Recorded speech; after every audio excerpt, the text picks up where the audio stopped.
ladies and gentlemen. Welcome back to the channel. Hope that you are doing well, feeling sweet, just having a wonderful one out there today. We're going to listen to this piece of music, Requiem, Kyrie, from György Ligeti. Hopefully I'm pronouncing his name correctly. We're listening to this because of a suggestion, and this was sponsored by Alan. Thank you so much for the recommendation and the support. Really appreciate that. Now, on one hand, I've never heard of him, but on the other hand, I have seen this name pop up when we had listened to, how do you pronounce his name? I'm trying to see if I see it correctly. Giacinto Chelsea. Remember? With that really intense, kind of eerie piece of music, which I thought was really cool to listen to. I saw his name occur quite a bit in that video. And so we're going to listen to this performance here that I have pulled up on YouTube. Now, looking at the comment from Alan, you said that he was pretty much responsible for introducing the idea of tiny fluctuations of pitch within a given chord. He called it micropolyphony, which I think is like, it sounds like, I just think that like that kind of almost the chemistry of sound, if you want to get into it, is really cool and really like interesting. It says that this piece was used in the film 2001: A Space Odyssey, which I never heard, or never watched, I should say, and made him famous overnight. And apparently all they are singing here is Lord have mercy and Christ have mercy. Let us go ahead and pull up the music. We will discuss, whoops, didn't mean to press play. We'll discuss it after there's a little bit of artwork to go alongside with it. Here we go. This looks like a Hieronymus Bosch piece of art.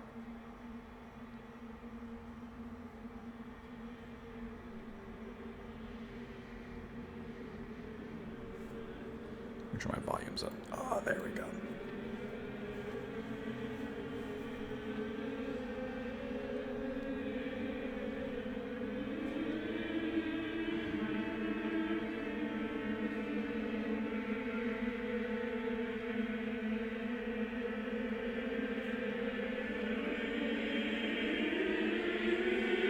This is kind of like that Chelsea piece, actually, already, just with those vocals.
It's like a choir that's melting.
So is there quick warbling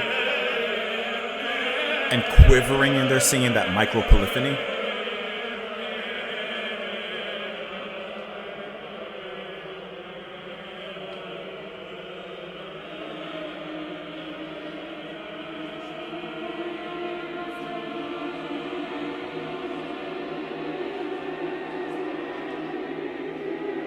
Some very quiet whispers in there.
It's like violent strikes and violent little climaxes that lead to more suffering in the vocals.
Okay, let's talk about this piece of music. Which the painting that was chosen here, which looks like a Bosch painting, seems very appropriate. The vocals, and I guess maybe to a lesser extent the strings, but the vocals, is that where that idea of micro polyphony comes in? With the way that they're almost tortured and suffering in their warbling, like that quick warble. Is that kind of the idea of getting and hitting those different frequencies and pitches within kind of like a single chord kind of thing? Is that where those fluctuations are kind of coming in? Because they're definitely fluctuating in and out. And this actually really does remind me of that Chelsea piece that we listened to, in those very haunted, eerie vocals that, to me, that we're going to go back a little bit, and I'm going to research because I might not be speaking accurately. But remember in Dante's Inferno, which we read in high school, we studied it. I love Dante's Inferno. I can't remember exactly, but remember there were at one of the circles, I want to say the first circle that he got to, he landed on the beach, and there were a bunch of people that were like in the sand or in the mud or the land, like the souls were in the land. I think that was it Lust, or maybe no, the Lust people were in the wind. They were being windswept. Who were the people in the dirt on the beach? I'm gonna do a little Google AI search real quick. Who were the people in the beach in Dante's Inferno? Okay, Was this the first circle? Like, not literally who were the people, but like what were they doing there? I'm just. Is it the first circle? No, I'm sorry. I'm trying to like balance two things at once. But it reminded me of like the people in the beach, and they were like stuck there, and it reminds me of like souls that are singing, like singing in their suffering, but they're singing, and so it's this interesting kind of emotion that they're still trying to emote and portray as any songwriter or singer would do, but because their souls are being tortured, it's coming out in this fearful manner that evokes something kind of horrifying in its own personal suffering. So that's like how I felt about the vocals. That's what I was kind of hearing and feeling in that particular light. I wish I could find who I'm thinking of, the people in the beach. Like I just can't remember. I'm trying to find, but I can't quite find it. Well, beach. Maybe it wasn't a beach. I'm pretty sure it was a beach. Dase's. I'm just curious about this. And then besides that, I'll talk and look at as I go at the same time. And then at the same time, you have those strings that, especially in the first half, are just kind of lingering. They're kind of watching from the side, occasionally providing a glare, occasionally providing a suspenseful little rise. And then closer to the end, maybe about from the halfway point forward, we had those quick little horrific cuts of string that would come in, bring in a big rise, and immediately pull back and snap back and leave kind of an isolated warble of suffering from the vocals. And then those strings would come back and then boom, pull it right back into isolation, which I thought was really cool. I like that dynamic that was brought in the second half. And can I tell you, like, I wanted more of that. The first half is like, okay, I get it. The scene is set, the theme is set, and then we got kind of those little climaxes as those strings really came to a head, and then it would pull back. But can I tell you something about this piece? I wanted it to go further. I wanted it to like develop into more. I wanted it to get weirder. I wanted it to get more intense. I feel like is this a part of a bigger piece of music? Like, is this a movement within a piece, or is this just is this just as it is? I'm gonna see if I can. I'm pulling up the Wikipedia here. Let's see, Requiem, Ligeti. Okay, so the Requiem by György Ligeti is a large-scale choral and orchestral composition composed between 63 and 65. The work lasts for just under half an hour, okay, and is in four movements. There you go. Introitious, a gradual, unbroken plane of sound. Kyrie, a complex polyphonic movement reaching a fortissimo climax. Let's read what that is. What's fortissimo, though? This is just about dynamics. Fortissimo.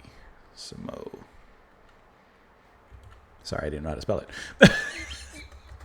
All right, so it's very loud here, which obviously the volume does increase greatly as it does reach those heads.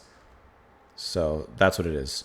Or a triple forte, standing fortissimo, or forte fortissimo, and meaning very, very loud. So it definitely hits that that level there. Okay, so that makes more sense then, that this is a movement within this. Because, so in other words, then probably the whole piece of work would give me what I'm looking for, because I was listening to that and I said I wanted it to go even more experimental, even further, like even more intense. Like I liked what it was doing in its own experimental way in this what we listened to, but I just wanted it to like keep going, build up into something. All right, he was commissioned to write a work in 1961 for a series of new music concerts on Swedish radio. It was he who suggested a Requiem and had initially intended to set the full text of the Requiem Mass. However, he ultimately decided on setting the composition around half of the original text. He spent 9 months working on this section alone, which featured the most complex polyphony he had ever attempted, featuring 20 vocal lines. Although, as Harold Kaufman notes, it refers back to the classic vocal polyphony of old masters. In particular, he drew inspiration from the work of Requiem, refracted and multiplied through the technique of micropolyphony. Okay, so here's all your instruments and such. The work was first performed in 1965. During rehearsals, Ligeti was sent a telegram from the chorus master, who entreated him to come at once to Stockholm, as they were all terrified of the piece. I mean, to me, depending on what his goal was in making this piece, that could be kind of one of the highest compliments, you know? The same soloist and conductor were joined by the Choir of Bavarian Radio and Orchestra of Hesse Radio, Frankfurt, for the first recording, made in 1968, a second recording in 2003, and further recording later on. And as we mentioned, it had been used in A Space Odyssey as well. And it was also featured in Godzilla from 2014. I thought that was really interesting. I'd be curious about the other 3 movements in here. And where does this one lie? I guess this is the second movement. Okay. I'd be very curious about the other ones as well. Let's look at some of these, not lyrics, but comments. This music is for children. Seeing the end of the world and is not meant for mortal eyes. Okay, a little existential there. Some say if you skip the first minutes in the middle of the song, you lose 15 years of your life. It's cursed. My God, it's full of stars. A reference to a movie, I'm sure. Requiem for Soprano. What is the name of the painting? Is it Bosch? No, it's not Bosch. It is Bosch! Oh. Okay. I'm so dumb. I'm so dumb. We did a reaction to that.